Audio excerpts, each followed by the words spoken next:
బావా అన్నిసార్లు ఫోన్ చేసి నీ ఎత్తలేడు బావా. ఏమైంది? పెద్ద బాప ప్రమేల్ సెల్లికి సానా పెద్ద సెక్స్ వేసింది బా. ఏంటది? తనని నేనే తెల్ల చీర కట్టుకోమన్నాను.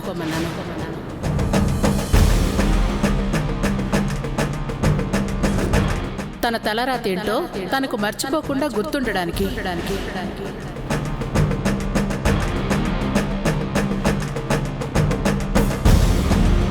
నా కోడలు తప్పుదారి తొక్కకూడదని, తననెవరూ తప్పుడు దృష్టితో చూడకూడదని ఇలా చేశాను. ఏ ఇలా వెళ్ళి సూపర్ మార్కెట్ బాధ్యతలు చూసుకోకూడదా? ఇలా వెళ్తే స్వేచ్ఛ పోయినట్టేనా?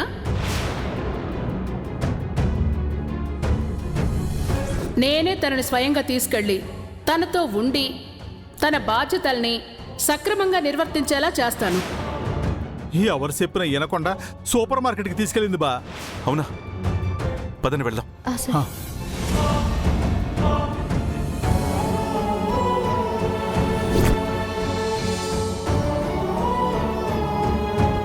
ముందుగా ఈ గాజులు ప్రమీల గారికి ఇచ్చి ఆ తర్వాత అకౌంట్ చెక్ చేయాలి. మేడం మీరా, నమస్కారం. ఎలా ఉన్నారు మేడం? సార్ హెల్త్ బాగుందా? యాక్చువల్లీ నేనే ఇంటికి రావాలనుకున్నాను మేడం, కానీ నీ పలకరింపులు పరామర్శలు నాకు అవసరం లేదు. ఎందుకింత ఆలస్యంగా వచ్చావు? అది మేడం బైక్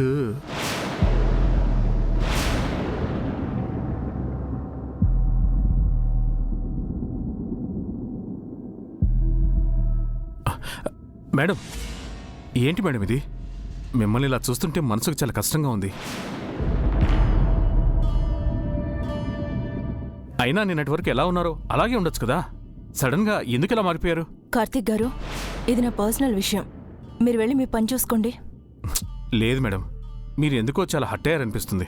ఎవరైనా మిమ్మల్ని ఏమైనా అన్నారా? అయినా భర్త పోయిన స్త్రీ ఇలానే ఉండాలని రూల్ ఏమైనా ఉందా? అయినా ఈ కాలంలో ఇలాంటి ఆచారాలు ఎవరూ పాటించట్లేదు మేడం. మీరు కూడా పాటించకండి. Stop it.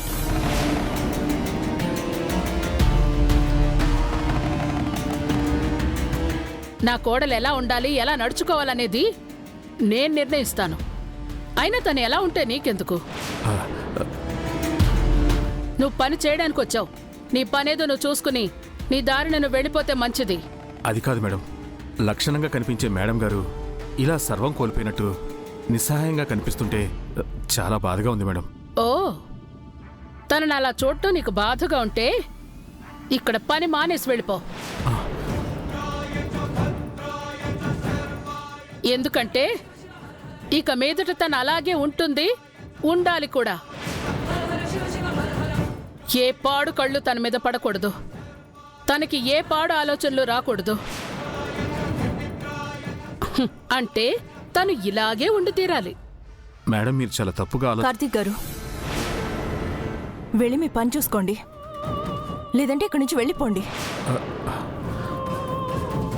అంతేగాని మా అత్తయ్య గారి నిర్ణయాన్ని వ్యతిరేకించే హక్కు మీకు లేదు.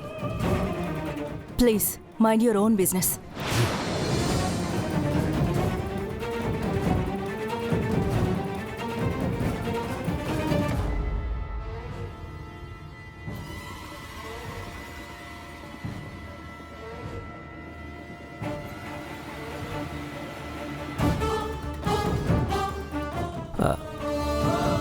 బాధపడకండి కార్తిక్ గారు. మీరు మంచి చెప్పినా పెద్ద మేడం గారు వినిపించుకునే పరిస్థితుల్లో లేరు. మేడం ఇలా చూస్తుంటే మనకే ఇంత బాధగా ఉంటే తనెంత బాధపడుతుందో పాపం. తనని ఈ బాధ నుంచి ఎవరూ బయటపడేలేరా? సమస్య ఉన్నాక పరిష్కారం కూడా ఉంటుందండి. వెయిట్ చేయండి.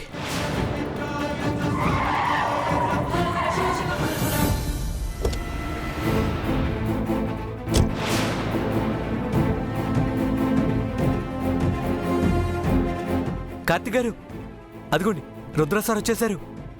ప్రాబ్లం సగం సాల్వ్ అయిపోయినట్టే.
ఎందుకొచ్చారు?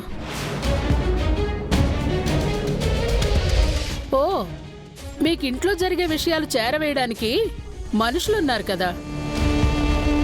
ఈ పోస్ట్ మెన్ పని చేయడానికేనా దుబాయ్ నుంచి వచ్చావు? అమ్మగారు, ఆపో.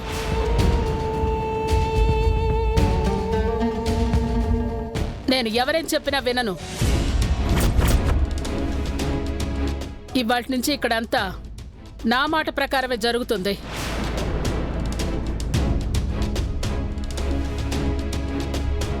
అయినా మీరంతా ఇక్కడికి ఎందుకు వచ్చారో నాకు బాగా తెలుసు.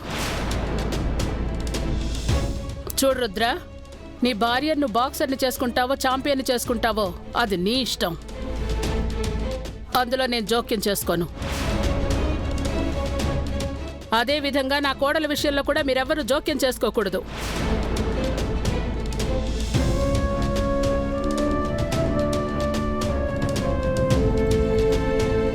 తను నేను చెప్పినట్టే నడుచుకోవాలి. కాదు అని నా మాట మీరేలా మీరు చెయ్యాలనుకుంటే మిమ్మల్నేమీ చేయను. తనని మాత్రం నా ఇంట్లో ఉండనివ్వను.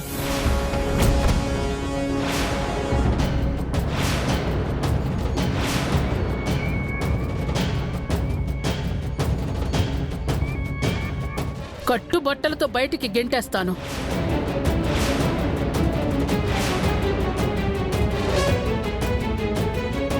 ఇంకా నా నిర్ణయాన్ని మార్చే ఉద్దేశం మీకుందా? బావేటి మాటంటి?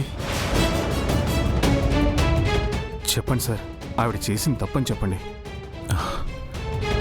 మీరు మమ్మల్ని అపార్థం చేసుకుంటున్నారు పెద్దమ్మా. మేం మీ నిర్ణయాన్ని మార్చడానికి రాలేదు. మాకేదో కావాల్సిన ఇంగ్రీడియంట్స్ తీసుకోవడానికి వచ్చాం.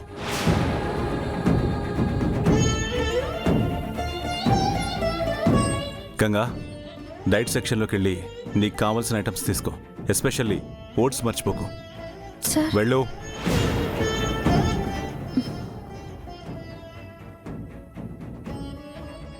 మీరేం కన్ఫ్యూజ్ అవ్వకండి పెద్దమ్మా. మేము నిజంగానే మీ నిర్ణయాన్ని మార్చడానికి రాలేదు. అయినా ప్రమీల ఎలా ఉంటే మాకేంటి? చూసేవాళ్ళు రుద్రప్రతాప్ తమ్ముడి భార్య ఇలా ఉందేంటి అనుకోరు? శకుంతల విజేంద్ర ప్రతాప్ గారి కోడలు ఇలా ఎందుకుంది అని అనుకుంటారు. భానుప్రతాప్ లేకపోవడం వల్లే తనకి గతి పట్టింది అనుకుంటారు. అంతే. దీంట్లో నాకొచ్చిన నష్టమే లేదు.